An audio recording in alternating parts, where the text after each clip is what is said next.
बड़ी खबर झुंझुनू से आ रही है, जहां के पिलानी में यमुना के पानी को लेकर सीएम ने महत्वपूर्ण बैठक की। आपको बता दें, संयुक्त टास्क फोर्स की एक दूसरी बैठक में तय हो गया कि 1 महीने के अंदर अंदर दोनों राज्यों के अधिकारियों की संयुक्त टास्क फोर्स अपनी अंतिम रिपोर्ट प्रस्तुत करेगी। डीपीआर बनाने का काम शुरू हो जाएगा। इसके साथ ही बैठक की अध्यक्षता करते हुए सीएम ने सूबे तक जल पहुंचाने का आश्वासन दिया और तमाम क्या कुछ हो सकती हैं तैयारियां, क्या कुछ कमियां हैं, उन सब के बारे में बातचीत की है। सूबे के जल संसाधन मंत्री सुरेश सिंह रावत, जिले के प्रभारी मंत्री अविनाश गहलोत और यूडीएच मंत्री झावर सिंह खर्रा मौजूद रहे।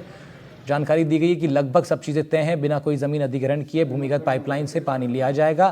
3 पाइपलाइन आएंगी, इनमें 2 राजस्थान के लिए और 1 हरियाणा के लिए होगी। हरियाणा के भी बॉर्डर इलाकों को यमुना का पानी मिलेगा। बताया गया कि भूमिगत पाइपलाइन लाने के दरमियान किसानों को फसल का नुकसान हो सकता है, जिसके लिए मुख्यमंत्री ने निर्देश दिया है। किसानों को किसी तरह का नुकसान नहीं होना चाहिए। नुकसान होने पर मुआवजा हरियाणा और राजस्थान की सरकार देगी। उम्मीद है कि अगले 1 महीने में संयुक्त टास्क फोर्स अपनी रिपोर्ट दे देगी कि कैसे क्या डीपीआर बननी है, कैसे क्या काम होना है, और उसके बाद डीपीआर को अंतिम रूप दिया जाकर इस कार्य को धरातल पर उतारने का कार्यक्रम शुरू हो जाएगा। बैठक में ये तय हुआ है कि जो कुछ दोनों प्रदेशों के अधिकारियों के बीच विचार विमर्श हुआ है, क्योंकि पाइपलाइन के जरिए ये पानी आना है, एक पाइपलाइन हरियाणा के लिए आनी है, बाकी हमारे लिए आनी है।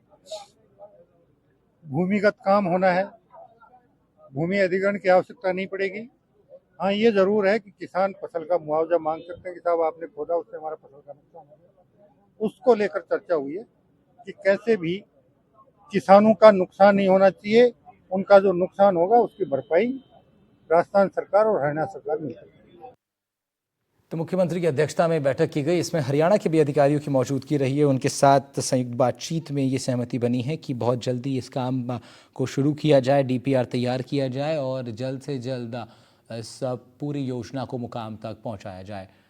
सीएम ने इस बैठक की खुद अध्यक्षता की है। ऐसे में माना जा रहा है कि तमाम बातें जो इस बैठक में तय हुई हैं वो बहुत जल्द लागू भी की जाएंगी।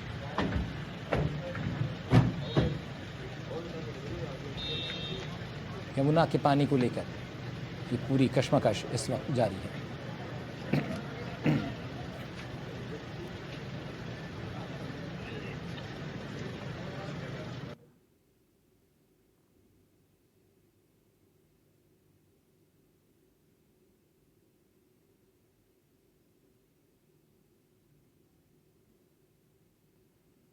तो बैठक में कई महत्वपूर्ण फैसले लिए गए और उन तमाम बातों पर चर्चा हुई है जो इस योजना को सफल बनाने के लिए आवश्यक हैं। कहाँ कहाँ पर कमियां हैं उसकी भी समीक्षा की गई है। जल्द से जल्द सभी कमियों को ठीक करते हुए शेखावटी के लोगों तक पानी पहुंचाने का संकल्प इस बैठक में फिर एक बार दोहराया गया है।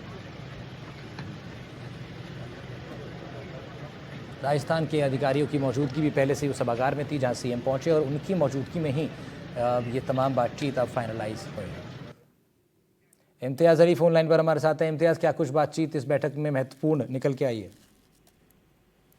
देखिए, यमुना पानी को लेकर पिलानी में एक महत्वपूर्ण बैठक हुई जिसमें राजस्थान के मंत्री और सूबे के जो मुख्यमंत्री बदल लाल शर्मा है वो इस पूरी मीटिंग का नेतृत्व कर रहे थे। इसके साथ ही जो हरियाणा के जो अधिकारी हैं वो भी वहां मौजूद थे और दोनों ही राज्यों के बीच बैठकर करीब घंटे भर तक है वो मीटिंग चली और निर्णय ये निकला है कि जो टास्क फोर्स है वो 1 महीने में रिपोर्ट तैयार करेगी और 1 महीने की पूरी रिपोर्ट तैयार करने के बाद सरकार को सौंपेगी और उसके बाद जो डीपीआर है वो बनेगी। साथ ही मीटिंग में ये भी चर्चा हुई है कि भूमिगत जो पाइपलाइन है उससे यमुना का पानी है वो राजस्थान में लाया जाएगा।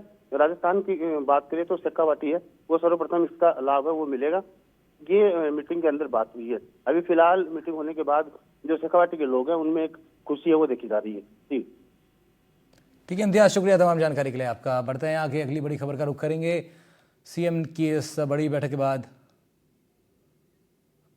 झुंझुनू से ये खबर आपको दिखा रहे थे। अब इस बड़ी बैठक पर हमने अपडेट लिया हमारे संवाददाता से। अब बात करते हैं राजस्थान के पूर्व मुख्यमंत्री अशोक गहलोत की, जिन्होंने भजन लाल शर्मा को पत्र लिखा है। जानकारी के मुताबिक शिक्षा का अधिकार कानून यानी RTE राइट टू एजुकेशन में अनियमितताओं को लेकर और सीएम बालक फीस पुनर्भरण योजना को लेकर सीएम को अशोक गहलोत ने पत्र लिखा है।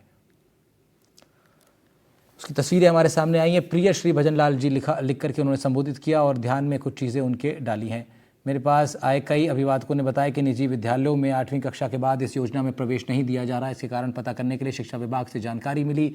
ऐसे में वो अनुरोध करते हैं कि राज्य सरकार इस पर गंभीरता से ध्यान दे।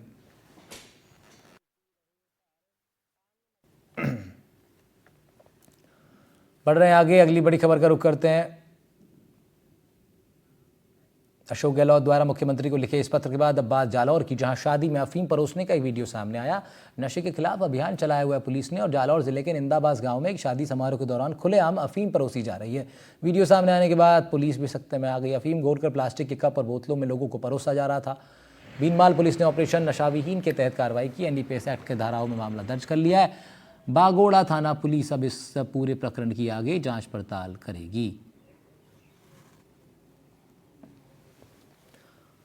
पुलिस ने वीडियो के आधार पर कार्रवाइयाँ की हैं। कुछ नामजद लोगों को इस मामले में गिरफ्तार किया है, लामबंद किया है। उनको केती से लोगों को अफीम परोसा जा रहा था, जिसके बाद वीडियो सामने आने के बाद पुलिस ने तत्काल एनडीपीएस एक्ट के तहत कार्रवाई को अंजाम दिया है।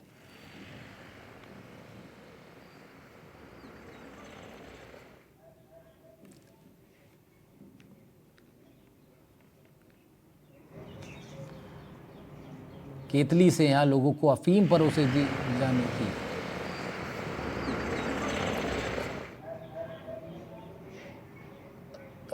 भरत राजपुरोहित हमारे सहयोगी फोन लाइन पर हमारे साथ, उनका रुख कर लेते हैं। भरत, खुलेआम इस तरह का जश्न अफीम परोस करके मनाया जा रहा था, पहली बार इस तरह का प्रकरण सामने आया है या आता रहा है पहले भी यहाँ से? जी, मैं आपको बताना चाहूंगा, ये जो प्रकरण है ये पहली बार सामने आया है, जो कि जालोर के भीममाल निंबावत गांव का बताया गया है। हालांकि 2 दिन पूर्व की बात है, जो कि सोशल मीडिया के माध्यम से वीडियो वायरल होने के बाद में जालोर पुलिस अधीक्षक ज्ञानचंद यादव सतर्क रहे और तुरंत प्रभाव से कार्रवाई करते हुए आज ही मौके स्थल पर पहुंचे थे और उसी दिन पहुंचे थे। लेकिन साहब, उस दिन पहुंचने के बाद जहां पर पुलिस पहुंची और तुरंत प्रभाव से वहां से जो केतलियां थी जो वहां से हटा दी गई थी। लेकिन वापस सोशल मीडिया में एक बार वापस ये वीडियो वायरल होने के बाद में जिला पुलिस अधीक्षक सख्त हुए और तुरंत प्रभाव से आज जो आयोजन करता था शादी समारोह का, उनके खिलाफ में एनडीपीएस एक्ट में मामला दर्ज कर कार्रवाई शुरू कर दी गई। शुक्रिया भरत आपका तमाम जानकारी के लिए। भरत राजपुरोहित रिपोर्ट कर रहे थे इस खबर पर। खबर थी जालौर से। जालौर के बाद अब राजस्थान प्राइम में बढ़ेंगे आगे। बात अगली बड़ी खबर की, जयपुर ग्रामीण से बड़ी खबर है। जमरावगढ़ गांव में एक ही समुदाय के 2 पक्षों में झगड़ा हो गया है, पत्थरबाजी हुई है, 6-7 लोग घायल हुए हैं। सूचना पर पुलिस पहुंची है, घायलों को अस्पताल में भर्ती करवाया गया, कुछ लोग को हिरासत में लेना पड़ा। रायसर थाना इलाके के ताल गांव का ये पूरा मामला है। खबर आपको बता रहे हैं राजधानी जयपुर के ग्रामीण क्षेत्र से, जहां जमरावगढ़ में एक घटना सामने आई है। एक ही परिवार के 2 पक्षों में, एक ही समुदाय के 2 पक्षों में आपस में झगड़ा हो गया है, पत्थरबाजी तक हुई है, लाठी डंडे चले, कई लोग घायल हुए हैं। घायलों को अस्पताल में भर्ती कराया गया। पुलिस प्रकरण की जांच पड़ताल कर रही है। रायसर थाना इलाके के ताला गांव का ये मामला है, जहां पर भारी संख्या में ग्रामीण इकट्ठे हो गए। एक ही समुदाय के 2 पक्षों के बीच की ये पूरी घटना है, जिसमें पत्थरबाजी जमकर की गई और तस्वीरें बयां कर रही हैं। ईंटें खूब पड़ी है वहां पर। लोगों को अब शिनाख्त की जा रही है, उन तमाम लोगों की जो इसमें शामिल थे। उन पर कार्रवाई की बात पुलिस की तरफ से सामने आई है, तस्वीरें बयां कर रही हैं। भारी मात्रा में ईंट पत्थरों का इस्तेमाल हुआ है।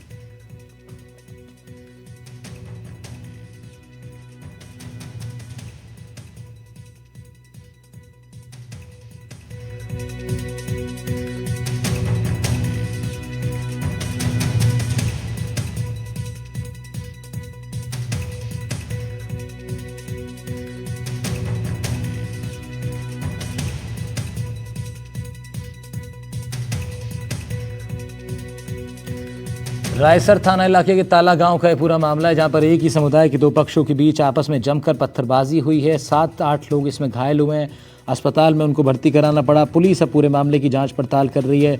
जो लोग इस पूरे घटना में शामिल थे उनकी शिनाख्त कर उन तक पहुँचने का, उनको पकड़ने का प्रयास पुलिस के द्वारा हो रहा है। जयपुर ग्रामीण के जमरावगढ़ के रायसर थाना इलाके की ये पूरी घटना, जहां पर एक गांव में एक ही समुदाय के 2 पक्षों के बीच आपस में जमकर पत्थरबाजी हुई है, लोग घायल हुए हैं। तस्वीरें बताती हैं कि कितना ईंट पत्थरों का इस्तेमाल इस घटना में हुआ है।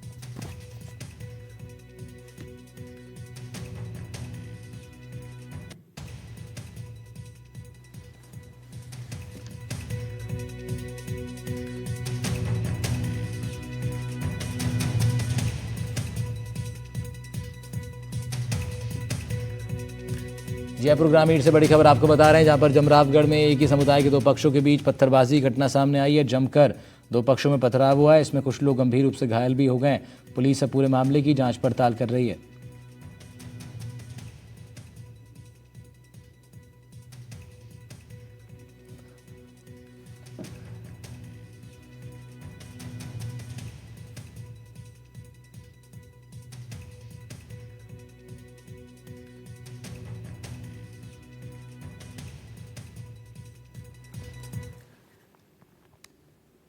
खबर उदयपुर से, जहां संगठित अपराध के खिलाफ बड़ी कार्रवाई हुई। कुख्यात नरेश हरिजन गैंग के 3 सदस्य गिरफ्तार हुए हैं। 4 अवैध हथियार, 33 जिंदा कारतूस इनके पास से जब्त कर लिए गए। उदयपुर से बड़ी खबर आप तक पहुंचा रहे हैं, जहां संगठित अपराध के खिलाफ कार्रवाई करते हुए कुख्यात नरेश हरिजन गैंग के 3 सदस्यों को गिरफ्तार किया गया है। 4 अवैध हथियार और 33 जिंदा कारतूस बरामद किए गए।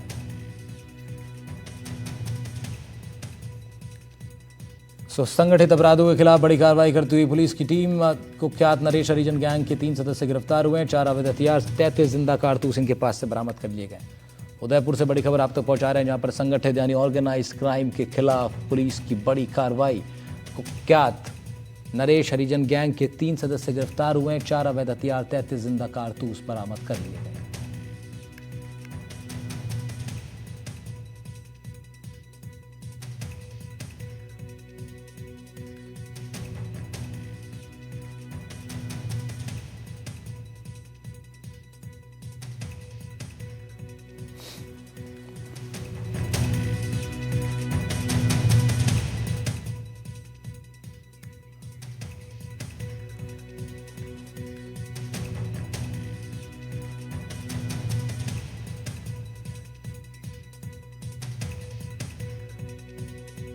विपिन सोलंकी हमारे सहयोगी जुड़ रहे हैं इस खबर पर ज्यादा जानकारी के साथ। विपिन, क्या खबर है? जी बिल्कुल, ये नरेश गैंग के 3 आरोपियों को गिरफ्तार किया है, जिनके पास तो बड़ी मात्रा में असला बरामद किया है। ये शहर की एक हिस्ट्री सीटर की जो सुपारी ली थी, उसके हत्या की साजिश रचने के लिए तीनों एक साथ जुटे थे, जिसको पुलिस को जैसे ही सूचना मिली उन्होंने इन तीनों को दबोचा और एक बड़ी वारदात को होने से पुलिस ने रोक दिया है। अब आगे की पूछताछ की जा रही है कि इतनी बड़ी मात्रा में जो हथियार ये लेके आए हैं, आखिर ये कहां से लेके आए हैं और इसका किस तरह से ये योजना बनाने वाले थे। जी ठीक है विपिन, शुक्रिया तमाम जानकारी के लिए आपका। विपिन सोलंकी उदयपुर से फोन लाइन पर हमारे साथ जुड़ रहे थे ज्यादा जानकारी के साथ। बढ़ते हैं अगली बड़ी खबर की तरफ, करेंगे रुख राजस्थान प्राइम में। उदयपुर के बाद अपाली का, जहां ऑपरेशन भौकाल के तहत कार्रवाई करते हुए नाकाबंदी की गई। 5 क्विंटल डोडा पोस्ट जब्त कर लिया गया। गाड़ी में 25 कट्टों में भरा था 5 क्विंटल डोडा। 78 लाख रुपए कीमत बताई जा रही है। आरोपी मंदिर के पास गाड़ी छोड़कर फरार हो गए। पुलिस अब उनकी तलाश कर रही है। मामले की जांच पड़ताल हो रही है। फिलहाल 78 लाख रुपए से ज्यादा कीमत के ड्रग को पुलिस ने ऑपरेशन भौकाल के तहत कार्रवाई करते हुए नाकाबंदी की थी और अब उसको बरामद कर लिया है। हालांकि चालक मौके से फरार हो गए। उनकी तलाश के लिए और नाकाबंदी की गई है। फिलहाल तक आ रही जानकारी के मुताबिक 78 लाख रुपए इस ड्रग की कीमत बताई जा रही है, जो 25 कट्टों में भरा हुआ था। 5 क्विंटल डोडा पोस्ट है ये। नाकाबंदी के दौरान एक गाड़ी से इसको जब्त कर लिया गया है।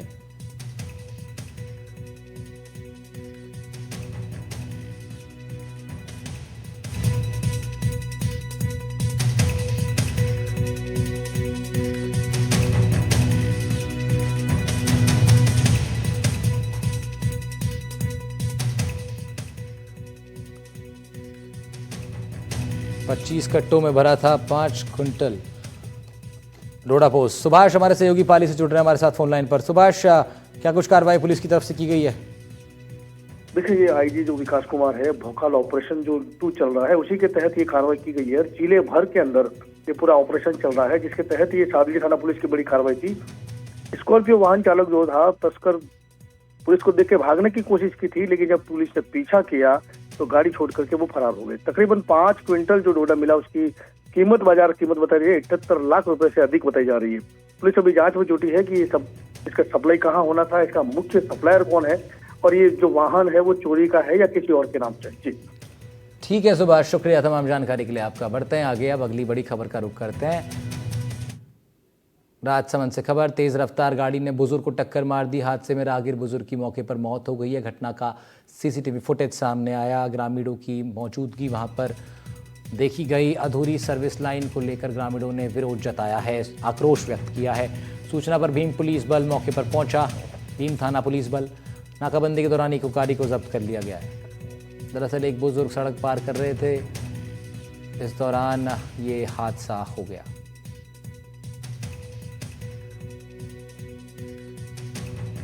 तस्वीरें आप देखिए किस तरह से सड़क पर तेज रफ्तार गाड़ी ने एक बुजुर्ग को टक्कर मार दी। ये बुजुर्ग सड़क पार कर रहे थे मेन रोड से। ग्रामीणों का कहना है कि सर्विस रोड्स क्यों नहीं बनाई गई हैं, अब तक उनका काम क्यों अधूरा पड़ा है।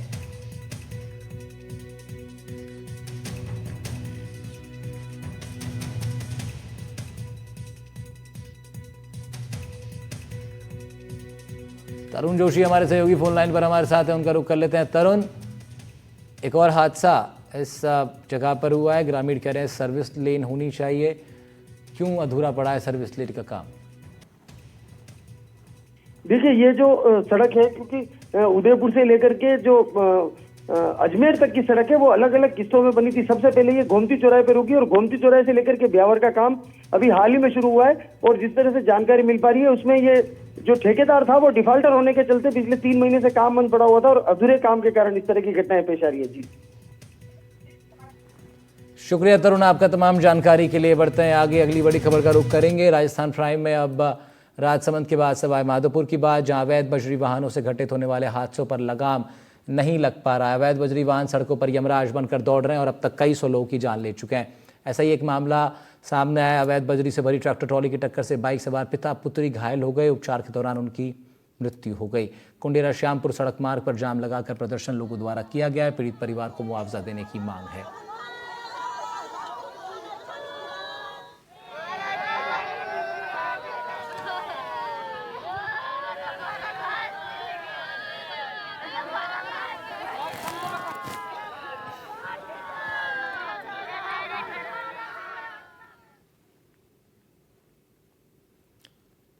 राजस्थान प्राइम में वक्त हो चला अब एक छोटे से ब्रेक का।